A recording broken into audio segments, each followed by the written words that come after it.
రఘురామయ్య గారు పడక కుర్చీలో మెను వాల్చి భుక్తయాసం తీర్చుకుంటున్నారు. అతని ఆలోచనలు అందమైన భావి జీవితాలకి పునాదులు వేస్తున్నాయి. అయ్యగారు ఆలోచనలు అంతరాయం కలగగా తల తిప్పి చూశాడు. వాకిట్లో పోస్టుమ్యాను నిల్చున్నాడు. గుమ్మంలో వెయ్యబోయ్. రాధా, ఒకసారిలా వచ్చిపో తల్లి. లేవలేక రాధను పిలిచారు. తుండుగుడ్డతో చేతులు తుడుచుకుంటూ రాధ వచ్చింది. ఏం మామయ్య, పిలిచారా? రాధ మాట పూర్తి కాకుండానే గుమ్మం వైపు వేలు పెట్టి చూపించారు. రాధ సన్నగా నవ్వి వెళ్ళి కవర్ తీసుకుంది. రాధ ముఖం ఉత్తరం చూడగానే ఎరుపెక్కింది. ఎక్కడ్నుంచి తల్లి? బావ రాశారులా ఉంది. ఉత్తరం ఆయన ఒడిలో వేసి విశేషాలు వినాలని అక్కడే నిల్చుంది. రఘురామయ్య గారు ఉత్తరం చదివి రాధ వైపు ప్రేమగా చూశారు. మోహన్ ఈ వారం వస్తున్నాడంటమ్మా. స్నేహితులతో కలిసి ఢిల్లీ, ఆగ్రా వెళ్ళి వచ్చాడంట. ఆయన మాట పూర్తి కాకుండానే బాణంలా దూసుకోవచ్చింది ఉష. ఎవరు ఢిల్లీ వెళ్లారు నాన్నా? వెనకాలే బాలు కూడా వచ్చాడు. అప్పుడే వచ్చేశావమ్మా? పో నాన్నా, నేనడిగిన దానికి సమాధానం చెప్పవు? పరీక్షలు అయిపోయాయిగా, అందుకే తొందరగా వదిలారు. అన్నయ్య ఢిల్లీ వెళ్ళాడమ్మా అని ప్రేమగా కూతురి ముంగురోలు సవరించారు. ఛీ, అన్నయ్య చెడ్డవాడు నాన్నా, నన్ను తీసుకెళ్ళలేదు. నువ్వు వెళ్దువు గాని, చదువు పూర్తయి ఉద్యోగం చేసేటప్పుడు, అప్పుడు నన్ను తీసుకెళ్దువు గాని. నిన్నేం తీసుకెళ్ళను పో. బుంగమూతి పెట్టింది. ముందుకు వచ్చిన ఉషామూతిని గట్టిగా ముద్దు పెట్టుకుంది అనురాధ. నన్ను తీసుకెళ్ళవా ఉషా? ఈసారి పాఠం చెప్పను అంది. ఉష ఫక్కున నవ్వింది. బాలు ముందుకు వచ్చి, అయితే నన్నెవరు తీసుకెళ్లరా? వాడి కళ్ళల్లో ఉక్రోషం స్పష్టంగా కనిపిస్తుంది. అందరం వెళ్దాం. మొదట మీరు భోజనం చేద్దురుగాని పదండి. స్నేహపూర్వకంగా వాళ్ళ చేతులు పట్టుకుంది రాధ. ఇద్దరూ ఆమె వెంబడి వంటింట్లోకి వెళ్లారు. అందాల బొమ్మ, ప్రేమమయ్యైన అనురాధను చూసి తృప్తిగా నిట్టూర్చారు రఘురామయ్య గారు. సాయంత్రం పిల్లల్ని తీసుకుని గుడికి వెళ్ళింది రాధ. అక్కడ ప్రశాంతత, పవిత్రత ఆమెను ముగ్ధురాలి చేశాయి. గర్భగుడిలోకి వెళ్ళి రంగనాయకుని దర్శనం చేసుకొని ఆయన గురించి వాడుకల్లో ఉన్న విషయాలు కథలుగా మార్చి పిల్లలకు చెబుతూ బయట వచ్చింది. ఆ ఆహ్లాదకరమైన వాతావరణం విడిచి ఇంటికి వెళ్ళాలని అనిపించలేదు. కాని జానకమ్మ సాధింపులు గుర్తుకొచ్చేసరికి మనసు అదోలా అయ్యి ఇంటి ముఖం పట్టింది. జానకమ్మ క్రుద్ధు కంఠం రఘురామయ్య గారి అనునయంపు విధిలోకి నివసిస్తున్నాయి. అనురాధ భారంగా నిట్టూర్చింది. తన గురించే కాబోలు ఇద్దరూ వాదించుకుంటున్నారు అనుకుంది. నా మాట విను. చిన్నప్పటి నుండి రాధను వాడికిద్దామనే అనుకున్నాము. అలాగే పెంచాము కూడా. కయ్యిమని లేచింది జానకమ్మ. వాడికిద్దామని ఎవరనుకున్నారు? మీరనుకోవచ్చు. తల్లిదండ్రి లేని దాన్ని తెచ్చారు. నా పిల్లల కన్నా మిన్నగా పెంచారు. స్కూల్ ఫైనల్ వరకు చదువు చెప్పించారు. చాలదు. నా కొడుక్కి మాత్రం ఆ పిల్లను పెండ్లి చేయడానికి వీల్లేదు. ఏం, ఎందుకు వీల్లేదు? అనురాధకేం తక్కువ? గుణం లేదా, కులం లేదా? కురూపియానా? అన్నీ ఉన్నాయి. అసలు కావలసిందే లేదు. గుణం, రూపం ఉంటే చాలా? నా బాబుకు కళ్ళు మూసుకొని 25,000 ఇస్తారు ఎవరన్నా. ఇస్తారు. ఏ అవిటిదాన్నో చేసుకుంటే సరి. ఓయబ్బో, ఇంతటి అందగత్తె ఎక్కడ దొరకదు. పంతులు పని చేసుకునే నా కొడుక్కి ఎందుకు మీ అందాల కోడలు? ఏ ఇంజనీరుకో, డాక్టర్కో ఇచ్చి చెయ్యండి. వెటకారం చేసింది జానకమ్మ. భార్య వెటకారం చూసి అసహ్యించుకున్నాడు రఘురామయ్య గారు. ఆమెతో మాట్లాడి లాభం లేదని ఊరుకున్నారు. భర్త మౌనాన్ని ఆసరాగా చేసుకొని, నేను ఈ పెళ్ళికి ఎందుకు అంగీకరించటం లేదో అర్థం చేసుకోరేం? ఎందుకు చేసుకుంటారు? భార్య మాటంటే ఎప్పుడైనా ఖతారుంటే కదా! చెల్లెళ్ళు బ్రతికున్నన్నాళ్ళు ఆమెను నెత్తినెట్టుకొని పూజించారు. ఆమె పోగానే కూతుర్ని తెచ్చి అభిమానిస్తున్నా నోరు మూసుకొని పడి ఉన్నాను. అభిమానానికి హద్దు పద్దు లేవా? పెద్దాడు ఒక్కడే అయితే ఏ బాధ లేకపోను. ఇన్నాళ్లకు ఈ ఇద్దరు కావాలని ఎవరేడ్చారు? ఏదో వాడికింత కట్నం వస్తే ఆ పిల్లలకి ఆసరాగా ఉంటుందని జోగి జోగి రాసుకుంటే బూడిద రాలినట్టు ఇంట్లో పిల్లను వాడికి కట్టబెడితే ఏం జరుగుతుంది? ఆ! పరాయి పిల్ల వచ్చి ఒరగబెడుతుంది. అనురాధ అంటే మన చేతుల్లో పెరిగిన పిల్ల. మన పిల్లలంటే అభిమానంగా చూసుకుంటుంది. ఇప్పుడు చూడటం లేదా? వాళ్ళ చదువుల దగ్గర్నుండి అన్నీ తనే చూస్తుంది. వాళ్లకు అదెంత ప్రాణమో! వాళ్ళ బాధ్యత దానికప్పగించి నిశ్చితంగా ఉండొచ్చు. పరాయి పిల్ల వీళ్ళనెందుకు చూస్తుంది? ఎంత కట్నం తీసుకొచ్చినా మన పిల్ల కొరకు ఖర్చు చెయ్యడమన్నది కల. అది కల్లే కాని, రాధ చూస్తుందని నమ్మకమేమిటి? ఈ అభిమానాలు, ప్రేమలు పెళ్లి అయ్యేవరకే. ఇంతకీ వాడి రానివ్వండి. వాడి అభిప్రాయం ఎలా ఉంటుందో? ఆఖరి మాటలు విని అనురాధ నిట్టూర్చింది. బావ అభిప్రాయము వేరే అడగాలా? నాకు తెలవదా? అనుకుంది.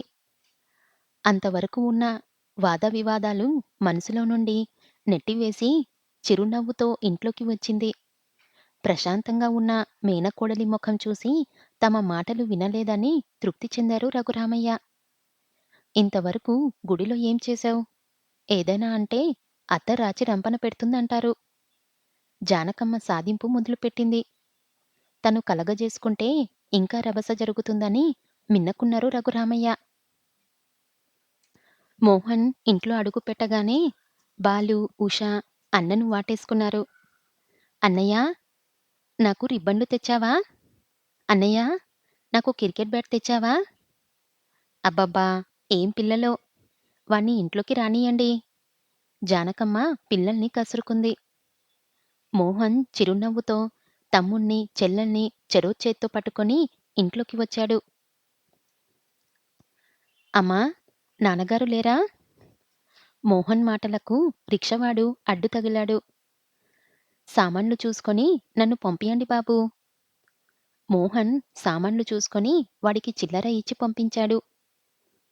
గదిలో నుండి ప్రఫుల్ల వందనంతో రఘురామయ్య గారు వచ్చారు. ఏరా ఇదేనా రావటం? ఊళ్ళు తిరిగావేమో, చిక్కిపోయావు. ఆగ్రా నుండి ఎప్పుడొచ్చావు? మొన్ననే వచ్చాను. ఏం బాలూ, పరీక్షలయిపోయాయా? ఓ, రేపు రిజల్ట్స్. గర్వంగా తలెగరవేశాడు. మోహన్ కళ్ళు ఇంకెవర్నో వెతుకుతున్నాయి. అది గమనించిన రఘురామయ్య గారు దరహాసవందనంతో కోడల్ని పిలిచాడు. అమ్మాయి రాధా! బావొచ్చాడమ్మా! కాఫీ గీఫీ ఇచ్చేది లేదా? జానకమ్మ మొహం చిట్లించుకుంది. దరహాస రేఖలు ముఖాన జోరాడ. బయట గదిలోకి వచ్చింది రాధ. మోహన్ చూపులు ఎదుర్కోలేక తల వంచుకుంది. ఏం రాధా! ఒంట్లో బాగుండటం లేదా? నల్లబడిపోయావు? ఎక్కడ? నాకేం, బాగానే ఉన్నాను. మీరే చిక్కిపోయారు. నేను చిక్కానంటే కారణముంది. హోటల్ కూడు. నీకేం? హాయిగా గడ్డ పెరుగు, తాజా కూరగాయలు, దానిమ్మ పళ్ళు, వేరుశనక్కాయల్లో వెక్కిరించింది ఉష. అందరూ నవ్వారు. జానకమ్మ తప్ప. ఆమె రుసరుసలాడుతూ రాధ వంక చూసింది. మాటలు తర్వాత. వాడికి స్నానానికి నీళ్లు తోడు, వెళ్ళు ఆజ్ఞాపించింది. తుండుగడ్డ భుజాన వేసుకొని పెరట్లోకి వచ్చాడు మోహన్. రాధ నీళ్తోడి బకెట్తో తొట్టెలో పోస్తుంది. అమ్మాయిగారు అలసిపోయారు గాని పక్కకు జరగండి. నేను తోడుకుంటాను. చిన్నగా నవ్వుతూ దగ్గరగా వచ్చాడు. నేనేమీ అలసిపోలేదు బావా! మీరు స్నానం చెయ్యండి. హుహు. సరదాగా ఉంటుందని నీళ్లు తోడితే జరుగు బలవంతంగా రాధ చేతిలోని చెద తీసుకున్నాడు. రాధ పక్కకు జరిగి నిల్చుంది. జానకమ్మ చూస్తే ఏం జరుగుతుందోనని భయంగా గుమ్మం వంక చూసింది. వయసొచ్చిన దానవు. అబ్బాయి వస్తే మాట్లాడ్డానికి వీల్లేదు అనే అర్థం వచ్చే మాటలెన్నో అంది. నీళ్ళు ముఖాన పడేసరికి ఇటు తిరిగింది. చిరునవ్వుతో మోహన్ చూస్తున్నాడు. మరీ అంత పరధ్యాస అయితే ఎలా? జవాబు చెప్పకుండా కొంగుతో మొహందందుకుంది. అంత మౌనమెందుకో? గృహిణి లక్షణమా? లేక స్నానం కానియండి బావా! అత్తయ్య కనిపెట్టుకుంటుంది. ఇంట్లోకి పోవడానికి రెండడుగులు వేసింది. చటక్కున రాధ చెయ్యి పట్టుకున్నాడు మోహన్. వదిలించుకోవాలని చూసింది. మోహన్ చెయ్యి ఉక్కుముక్కలా బిగుసుకుంది. రాధా! ఎందుకు నన్ను చూసి పారిపోతున్నావు? ఎన్నో కోర్కెలు హృదయం నిండా నింపుకుని వస్తే నువ్వేమో దూరంగా ఉంటున్నావు. నాపై కోపం వచ్చిందా రాధా? మీపై కోపమా? అదేం లేదు. ఇద్దరం పెద్దవాళ్ళయ్యాము. మునుపటిలా ఎలా మాట్లాడగలము? అంటే వయసు పెరిగితే మాటలు తగ్గాలని ఏ సూత్రం నిర్వహించిందో చెప్పరాదూ? రాధ చిన్నగా నవ్వింది. ఇంత అమాయకులు పిల్లలకు పాఠాలెలా చెప్తారు? మీరు లెక్చరర్ అంటే ఎవ్వరూ నమ్మరు. అందరి సంగతెందుకు? నువ్వే నమ్మినట్లు లేదు. రాధ జవాబు చెప్పేలోగా ఉష వచ్చింది. వదినా, అమ్మ పిలుస్తుంది. చెయ్యి వదలమన్నట్టు మోహన్ వంక చూసింది. ఆ చూపుకు ముగ్ధుడై ఆనాడు ఆ రాధ దారి వదలమని ఇలాగే చూసింది కాబోలు అనుకొని చెయ్యి వదిలాడు. రాధ ఇంట్లోకి వెళ్ళింది. స్నానం పూర్తి చేసి తుడుచుకుంటూ ఇంట్లోకి వచ్చాడు మోహన్. పెళ్లి కావాల్సిన పిల్లవు. వాడితో మంతనాలేమిటి? జానకమ్మ అనురాధను దులిపేస్తుంది. మంతనాలేమున్నాయి? బావ మాట్లాడిస్తే మాట్లాడాను. వాడికేమిటి? మొగమహారాజు. నీళ్లు తోడడం ఇంతసేపా? రాధ జవాబు చెప్పలేదు. ఇంట్లోకి వచ్చే కుమారుణ్ణి చూసి కొంచెం తగ్గింది జానకమ్మ. అనురాధ ముభావంగా ఉండటానికి కారణం ఊహించాడు మోహన్. జానకమ్మ కుమారునికి స్వయంగా వండి వడ్డించింది. దగ్గరుండి కొసిరి కొసిరి తినిపించింది. తల్లి వేసే ప్రశ్నలకు ఓపికగా జవాబులు చెప్తూ భోజనం ముగించాడు మోహన్. ఉత్సాహంగా అన్నను పలకరించవచ్చిన పిల్లలను కసిరి కొట్టింది జానకమ్మ. అనురాధ మోహన్ కంట పడకుండా ఉండేందుకు చెయ్యవలసిన ఏర్పాట్లు చేసుకుంది. మోహన్ ముఖం కడుక్కొని కాఫీకి వచ్చినప్పుడు రాధకు వంటింట్లో చేతినిండా పని అప్పగించేది. భోజనాల టైంలో ఏదో పని చెప్పి బయటకు పంపేది. రాధ అందానికి కుమారుడు భ్రమసిపోతే అందం కొరుకు తింటారా? ధనమూలం మినం జగత్ అన్నారు. ఆ రోజు సాయంత్రం తల్లి ఇచ్చిన టీ తాగి ఊళ్ళోకి వెళ్ళాడు మోహన్. జానకమ్మ గుడికి వెళ్ళే సమయం. రాధా, నేనలా గుడికి వెళ్ళొస్తాను. వంటవగానే అప్పడాలు వేయించు. అన్నిటిపైన మూతలు పెట్టు. చల్లారితే మోహన్ తినడు. అమ్మా, మేము నీతో వస్తామే. బాలు, ఉష వెంటపడ్డారు. పదండి. ఆ రోజు ఎవర్నీ తిట్టదలుచుకోలేదు. ఆమె భగవంతుడికి తన కోరిక తెలుపుకోవడానికి వెళ్తుంది. రాధ పనులన్నీ ముగించుకొని హాల్లోకి వచ్చింది. ఆమె మనసు అల్లకొల్లలంగా ఉంది. అత్త అభిమతం వేరు. మామ మాటల తీరు ఇంకో విధంగా ఉంటుంది. భావభావాలు ఏమిటో ఇదే ఆలోచనలతో కొట్టుమిట్టలాడుతుంది. మొదటిసారిగా తల్లిని తలుచుకొని బాధపడింది. డబ్బే ఉంటే అత్తయ్య ఇలా మాట్లాడేదా? మామయ్య మాత్రం ఏం చేస్తాడు? తన చేతనైనంత వరకు చేశాడు. ఎవరడ్డు పెట్టినా వినకుండా స్కూల్ ఫైనల్ వరకు చదివించాడు. రాధ ఉలిక్కిపడి చూసింది. స్నేహపర్వకంగా నవ్వుతూ కనిపించాడు మోహన్. నిజంగా ఈ ఆలోచన ముద్రలో ఎంత బాగున్నావు రాధా! అలా పిచ్చిగా చూస్తావేం? మాటలు రావా? అమ్మేది? గుడికెళ్ళింది బావా! తడబడుతూ చెప్పింది. అయితే తమరొక్కరే ఉన్నారన్నమాట. మత్తుగా చూశాడు. ఆ! త్వరగా లేచి పోబోయింది. ఎందుకు రాధా! నన్ను తప్పించుకు తిరుగుతున్నావు? ఈ నల్ల బావంటే అసహ్యం వేస్తుందా? బావా! నిస్సహాయంగా చూసింది. నేను అనాథను. నాకు అమ్మా నాన్న లేరు. ఆస్తిపాస్తులు లేవు. మామయ్య దయాభిక్షపై ఆధారపడి జీవించేదాన్ని. మీతో ఎలా చనువుగా ఉండగలను? ఉన్న లోకం వార్షిస్తుందా? ఆవేశంగా మాట్లాడింది. అశ్రుధారలు చెంపలను తడిపాయి. మోహన్ హృదయం అర్థమైంది. చటుక్కున ముందుకు వచ్చి రాధను అక్కున చేరుకొని కన్నీరు వత్తాడు. ఛ! ఊరుకో రాధా! అమ్మ మాటలు అంత సీరియస్‌గా తీసుకొని బాధపడుతున్నావన్నమాట. పిచ్చిదానవు రాధా!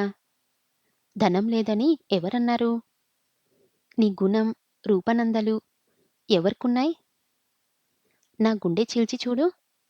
అక్కడ నీ రూపమే ప్రత్యక్షమవుతుంది. నాపై నమ్మకం లేదా రాధా?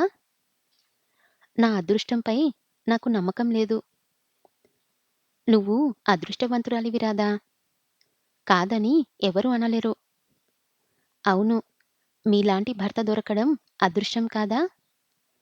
నేను దొరికినందుకు కాదు. క్రిందటి సంవత్సరం ఫైనల్స్ రాశాక ఓ ఫ్రెండు వచ్చాడు. గుర్తుందా? అతనికి నువ్వు నా కాబోయే భార్యవని చెప్పాను. ఏమన్నాడో తెలుసా? ఒరేయ్! అంత స్వార్థం పనికిరాదురా! కాకి ముక్కికి దొండపండులా మీ మరదల్ని నువ్వెందుకు చేసుకోవడం? అన్నాడు. గొప్ప పని చేశానులెండి. మృదువుగా అతన్ని విడిపించుకొని దూరం జరిగింది. అత్తయ్య ఎంత గొడవ చేస్తుందో బావా! ఇప్పటికే బాగా కోపంగా ఉంది నా విషయంలో. మామయ్యతో కూడా ఘర్షణ పడింది. మరేం పరవాలేదు. నెమ్మదిగా అన్నీ సర్దుకుంటాయి. నువ్వలా ముభావంగా ఉంటే పట్నం పారిపోతాను. ఎక్కడికిరా పారిపోయేది? అంటూ రఘురామయ్య గారు పొలం నుండి వచ్చారు అప్పుడే. ఏం లేదు నాన్నా! గదిలోకి జారుకున్నాడు మోహన్. రాధ ప్రసన్నవదనం, కుమారుణ్ణి తీరు చూసి తృప్తిగా నిట్టూర్చారు. ప్రొద్దుటికి ఏం కూరలు తెచ్చారు మామయ్య? ఏమున్నాయమ్మా! వంకాయలు తెచ్చాను. పక్కనున్న సంచి తీసి రాధకందించారు.